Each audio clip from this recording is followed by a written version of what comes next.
মাটি দিয়ে আপনাকে আমাকে সৃষ্টি করা হয়েছে।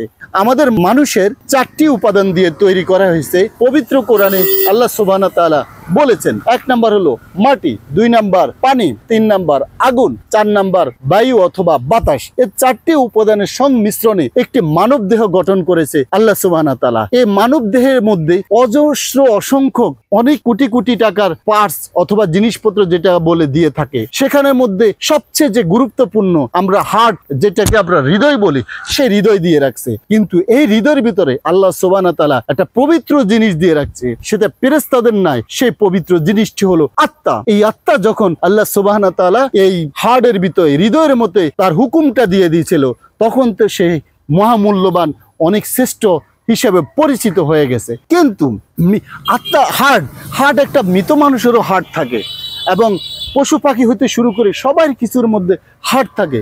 আর যখন এই হার্টের ভিতরে আল্লাহ সুবহানাহু ওয়া তাআলা তার হুকুমটা দিয়ে দিয়েছিল, আত্মা নামক, যেটা নফস নামক, কলব নামক অথবা দিল নামক, যেই শব্দে বলি না কেন, এই আত্মা যে দিয়ে দিয়েছে, এই আত্মার যে মর্যাদা আল্লাহ সুবহানাহু ওয়া তাআলার কাছে অনেক বেশি।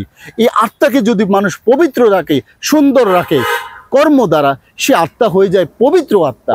এই আত্মাকে যদি আমরা আমাদের ব্যাড কর্ম দ্বারা, আমাদের ব্যাড বিহেভিয়ারের দ্বারা অথবা ব্যাড কর্ম সম্পাদনের দ্বারা আমরা যদি তৈরি করে ফেলি আমাদের অপবিত্র আত্মা, তখন এই আত্মা চলে যাবে হলো জাহান্নামে, পবিত্র আত্মা জান্নাতে চলে যাবে।